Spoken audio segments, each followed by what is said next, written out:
Nous allons en parler encore de ce dialogue au niveau de Nairobi et aussi toucher le point sur les calendriers électoraux parce qu'il fait la une d'actualité. Ngoï Kassanji, bienvenue. Merci Jean-David. Député national. Bien sûr. Voilà, élu de Bujimaï. Bujimaï. Voilà. Il y a des pourparlers au niveau de Nairobi.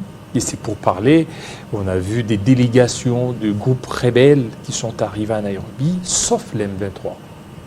Vous ne voyez pas que ça ne va pas résoudre la crise? Écoutez, le M23 est connu de tous les Congolais comme un mouvement terroriste. Et on ne peut pas négocier avec les terroristes. Ce n'est pas ce que la communauté internationale et les autres disent. On a vu dans les communiqués de l'Union africaine, les communiqués de la France, de l'Union européenne, nulle part ces communiqués ont parlé du M23 comme étant des terroristes. Bien, ce n'est pas la France, la communauté internationale qui doit qualifier un mouvement de terroriste, mais les actes que le mouvement commet sur le terrain sont des actes des terroristes. Et au-delà de ça, vous avez le Rwanda et l'Ouganda, pour bien le dire, qui nous agressent à travers leurs troupes sont dans notre pays. Donc les véritables agresseurs sont le Rwanda et l'Ouganda. Et donc voilà pourquoi l'M23, c'est une fabrication, juste une fabrication. Alors, de ces pays-là. Il faudrait négocier avec le Rwanda que le M23. Bien, c'est pour cela que vous avez vu dans toutes les négociations, qu'il s'agisse de Luanda ou Nairobi, bon, ils sont invités, ils participent, parce que ce sont les vrais agresseurs de notre pays. Le Rwanda. Le Rwanda et aussi l'Ouganda.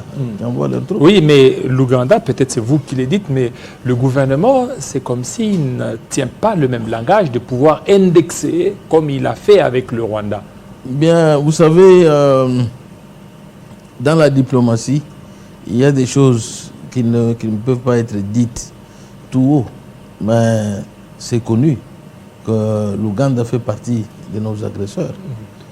Parce que c'est souvent des ONG qui crient, on a vu dernièrement, c'est Akaj dit avoir des preuves montrant que l'Ouganda est aussi impliqué, mais contrairement peut-être au gouvernement qui jusque-là ne s'est pas encore prononcé quant à ce. Bien, vous savez que le gouvernement a certaines données sécuritaires, diplomatiques, qui lui empêche parfois de citer nommément l'Ouganda, mais c'est connu de tous les Congolais que l'Ouganda fait partie de nos agresseurs, conjointement avec le Rwanda. Ce n'est pas, ça c'est connu de tous. Et donc, mais en bas, le gouvernement travaille diplomatiquement et même sécuritairement sur cette agression. Alors, sur cette agression, vous l'avez dit, mais il y a des groupes rebelles qui sont au niveau des Kenyans. Codeco, FRPI. On connaît que ce sont des groupes qui ont créé des exactions dans l'est de la RDC. Pourquoi négocier avec eux?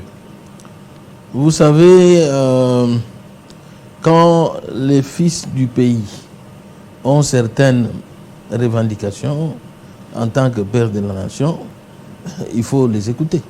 Il faut tout mettre en œuvre pour la restauration de la paix dans notre pays. Donc c'est important. Cette paix, s'il faut l'avoir par voie diplomatique, par voie de négociation, et dans notre culture, nous, Congolais, c'est l'arbre à palabre. C'est-à-dire, quand il y a des problèmes, il y a des conflits, un fils du pays prend les armes pour tuer ses compatriotes, pour faire quoi que ce soit, il faudrait s'asseoir autour d'une table. L'arbre à palabre pour trouver des solutions. Pour les Congolais, ok. Mais les autres mouvements dont les agresseurs sont... Alors, qu'est-ce qu'on va s'attendre de ces rounds au niveau de Nairobi? Parce qu'il y a d'ici là 7 mois, nous sommes au mois de novembre, au mois d'avril. Au mois d'avril, il y avait aussi ces négociations au niveau de Nairobi, ça s'est terminé en queue de poisson, parce que les M23 menaient les hostilités dans l'Est. Et aujourd'hui, c'est presque le même schéma. Est-ce que vous ne voyez pas que même schéma, presque le même résultat, c'est qu'il n'y aurait rien? Vous savez que le chef de l'État, si vous avez bien suivi le discours du chef de l'État à ce sujet, il a dit que toutes les voies sont mises en marche, sont mises en mouvement. C'est-à-dire la voie diplomatique, mais aussi la voie de la force. Donc, on est en train de... L'armée fait son boulot. Mais cette voie militaire, ça n'a pas été dit officiellement par le chef d'État, mais on le constate que dans le fait. C'est-à-dire que lorsque le chef d'État a parlé, il a beaucoup plus privilégié la voie diplomatique que la voie militaire. Il a dit que toutes les voies sont mises en mouvement. Donc, avec un accent sur la voie diplomatique. Voie diplomatique, la voie de la guerre, faire la guerre. Voilà pourquoi il a fait appel. Le chef de l'État a fait appel aux jeunes pour s'enrôler dans l'armée. C'est justement pour que la puissance militaire, un pays, nous devons nous libérer nous-mêmes. Savoir que le Congo nous appartient et le libérer, ça ne sera pas ni les pays de l'Afrique de l'Est ou de l'Ouest ou quoi que ce soit. C'est d'abord notre affaire nous-mêmes. Donc nous devons savoir que c'est nous qui avons la responsabilité de libérer notre pays. Et donc, la voie de la guerre est là. On s'y prépare davantage pour défaire les M23 par la guerre. Oui. Mais s'il faut obtenir cette paix, s'il faut arracher l'intégrité territoriale de notre pays, et donc par la voie diplomatique, c'est aussi une possibilité. Nairobi, oui, mais Luanda, il y a eu des résolutions sur lesquelles il faut qu'il y ait cessation ou cesser les feux. Aussi, le retrait du M23 des positions occupées pour que le M23 occupe ses positions initiales au niveau des Sabinyo. Mais jusque-là, sur le fait, sur terrain, rien n'est constaté, rien n'est fait. Et on nous rapporte qu'il y aurait même certaines troupes ougandaises, rwandaises, qui ont renforcé le M23. Nous devons être conscients en tant que... Mais si déjà au niveau de Luanda, avec toutes les résolutions, il y avait les chefs de l'État qui étaient là, rien n'a été respecté. Est-ce qu'au niveau de Nairobi, les choses seraient respectées aussi? Bien, même si c'est respecté, que ça soit respecté ou pas, notre objectif c'est de libérer notre pays des troupes étrangères. Ça ne se négocie pas. Et pour ce faire, il faut d'abord la prise de conscience des Congolais eux-mêmes, de notre armée que nous félicitons. Donc nos hommes se battent au front pour libérer notre pays. Et les jeunes qui s'enrôlent massivement, je lance également un appel à ce sujet, à l'enrôlement massif dans l'armée de notre jeunesse. Et donc, nous devons prendre conscience que nos ennemis sont là, sont bien identifiés. Rwanda, Ouganda. Nous devons savoir que c'est la force, c'est notre force de frappe qui va libérer notre pays. Et tout ça, ce sont des négociations. On cherche les voies pour parvenir à la paix durable dans notre pays. Mais cette paix sera effective si nous sommes conscients que nos ennemis, qui sont d'ailleurs identifiés, que nous devons libérer notre pays par la voie de la force. Alors, mais Paul Kagame, lors de son discours, par visioconférence, il dit ce qui serait à la base de l'insécurité, c'est qu'il y a eu certains accords, une série d'accords qui n'a pas été respectés. Voilà pourquoi il y a beaucoup plus d'insécurité là-bas. Les accords qui hypothèquent les intérêts du pays n'existent pas. Et donc, quand c'est notre pays, c'est l'intérêt supérieur de notre pays, notre patrimoine qui compte. Si ça parvient à hypothéquer nos intérêts par la voie des accords, on les ignore carrément. Donc le peuple est debout sur ça. Personne ne pourra dire un accord qui hypothèque l'intégrité territoriale, un accord qui permet l'infiltration des étrangers dans notre armée, ça n'existe pas. Ça n'existe pas. Et donc voilà pourquoi Cette fois-ci, nous avons décidé, nous, peuple, et notre président, nous avons décidé de mettre fin à toutes ces choses. Alors, quelle valeur aura les résolutions, peut-être au niveau des Luanda, s'il n'y a pas de retrait, s'il n'y a pas de cessez-les-feux? S'il n'y a pas de cessez-les-feux, jusque-là, les hostilités, quand bien même il y a un peu la calmie sur certains fronts, mais les velléités, la belliciste continuent. Écoutez, Jean-David, je vous le dis, qu'il respecte les résolutions de Luanda, de Nairobi ou pas, nous allons les défaire. C'est notre pays, c'est Dieu qui nous l'a donné, et nous avons pris conscience que nous devons le défendre jusqu'au sacrifice suprême. Et nous avons un président de la République, Félix Antoine Tshisekedi, qui est déterminé pour ce faire.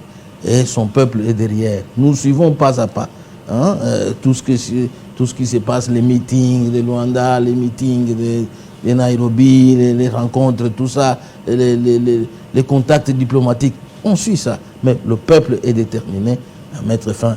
100 millions d'habitants congolais, vous pensez que 12 millions ou 10 millions vont nous résister? L'écran Congo debout, conscient de sa grandeur. Et vous croyez qu'ils vont nous résister pour toujours? Non. L'heure arrive. Mais même d'ailleurs, elle est venue, elle est déjà là. Entre-temps, la communauté internationale impose aux autorités congolaises de pouvoir négocier. Elle veut qu'il y ait une négociation directe avec le Rwanda, plutôt avec les M23, à lire entre les lignes les déclarations de Macron, déclarations de cette communauté internationale.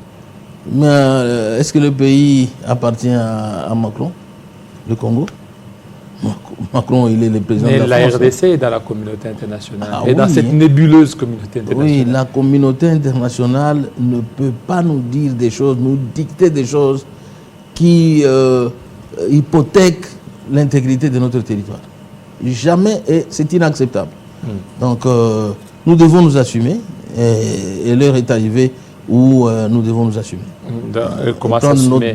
Il faut que les gens s'enrôlent massivement, que les jeunes s'enrôlent massivement, c'est ça? Bien sûr, massivement dans l'armée. Et voilà, donc c'est de cette manière. Et de l'autre côté, nous, à l'Assemblée nationale, on a mis les moyens à la disposition de nos forces armées. Les moyens suffisants. Mais entre-temps, parce qu'on est en train de voir, c'est l'option militaire, quand bien ce n'est pas officiellement, mais c'est l'option militaire qui est en... Mais jusque-là, ils sont au niveau de Kibumba, front sud, front nord.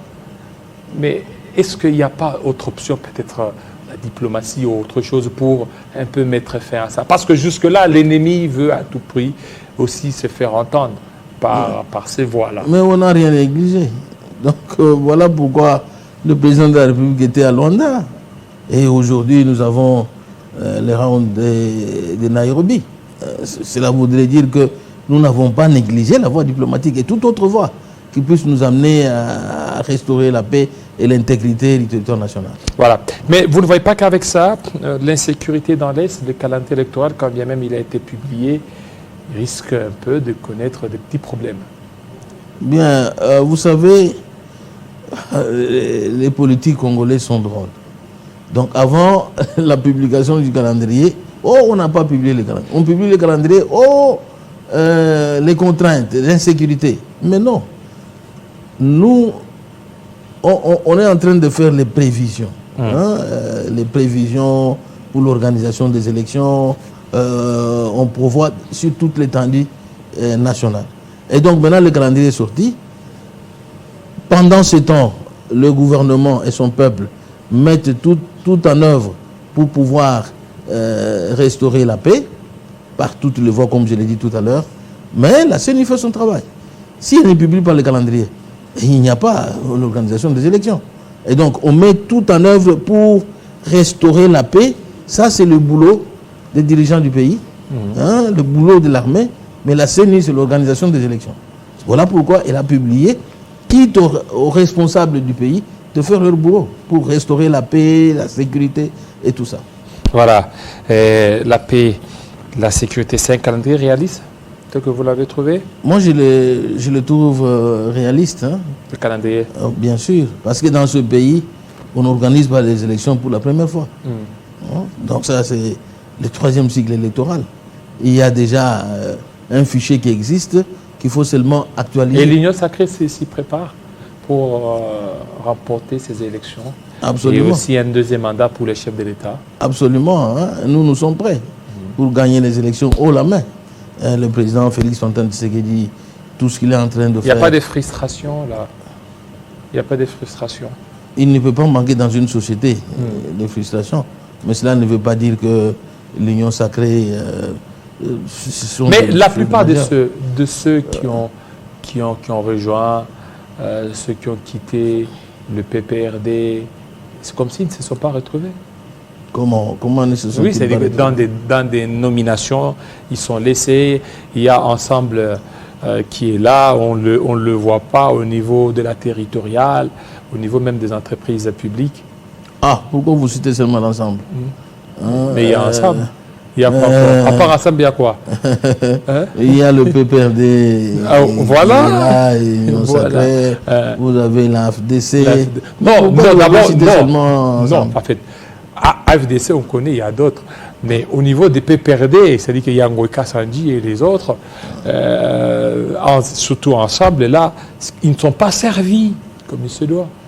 Mais comment? Les gâteaux, on voit les gâteaux, on voit c'est l'UDPS, on voit c'est AFDC, UDPS, AFDC, UDPS, AFDC, un peu UNC.